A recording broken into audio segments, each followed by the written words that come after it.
ನಿಮ್ಮ ಗುರು ಸ್ವಯಂ ಘೋಷಿತ ವಿಶ್ವಗುರು ಹೆಸರಲ್ಲಿ ತಂಗಿ ಅಂತ ಹೇಳಿ ಮೂಡಾದಲ್ಲಿ ಸೈಟ್ ತಗೊಂಡಿದ್ಯಾ. ತಮ್ಮನ ಹೆಸರಲ್ಲಿ ಕಾಡುಗಳನ್ನ ಹೊಡೆದು ಅರಣ್ಯ ನಾಶ ಮಾಡಿದ್ಯಾ. ಹತಾಶರಾಗಿ ಕಾಂಗ್ರೆಸ್ನವರು ನನ್ನ ಮೇಲೆ ಆರೋಪ ಮಾಡ್ತಾ ಇದ್ದಾರೆ ಅಂತ.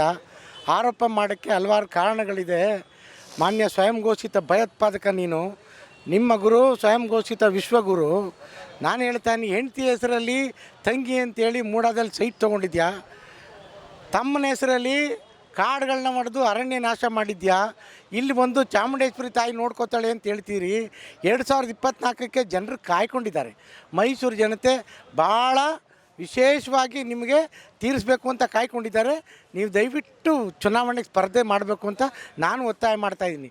12 ದಿವಸ ಆಯಿತು ನೀವು ನಮಗೆ ಮಾಹಿತಿ ಕೊಡೋಕ್ಕೆ. ಭಯೋತ್ಪಾದಕರಿಗೆ ನೀವು ಪಾಸ್ಗಳು ಕೊಟ್ಟು ನೀವು ಯಾಕೆ ಮೋದಿಯವ್ರನ್ನ ಟಾರ್ಗೆಟ್ ಮಾಡಿರಬಾರ್ದು. ಸ್ಮೋಕ್ ಬಾಂಬ್ ಹಾಕೋ ಬದಲು ನೀವು ಆಕ್ಸಿಜನ್ ಅಥವಾ ವಿಷಾನಿಲ ತಗೊಂಡೋಗಿದ್ರೆ ಸಂಸದರ ಕತೆ ಏನಾಗ್ತಿತ್ತೇನ್ರಿ. ನೀವು ನಿಜವಾದ ಭಯೋತ್ಪಾದಕ ನೀನೇ, ಸ್ವಯಂ ಘೋಷಿತ ಭಯೋತ್ಪಾದಕ. ಈ ಜನ, ಮೈಸೂರು ಜನ ಇವತ್ತು ಆಕ್ರೋಶಭರಿತರಾಗಿದ್ದಾರೆ. 2024ರಲ್ಲಿ ತಕ್ಕ ಪಾಠವನ್ನು ಕಲಿಸ್ತಾರೆ.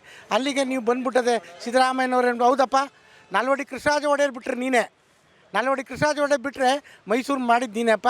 ಮೈಸೂರು ಮೆಡಿಕಲ್ ಕಾಲೇಜು, KR ಆಸ್ಪತ್ರೆ, ಎಂಜಿನಿಯರಿಂಗ್ ಕಾಲೇಜುಗಳು, ರೈಲ್ವೆ, KSIC, ಮಾಣಿಸ್ ಕಾಲೇಜು, ಹಾಸ್ಟೆಲ್ಗಳು, ರಸ್ತೆ, ಎಲ್ಲ ಕೆಲಸಗಳು ನೀನೇ ಮಾಡಿದ್ದೆ.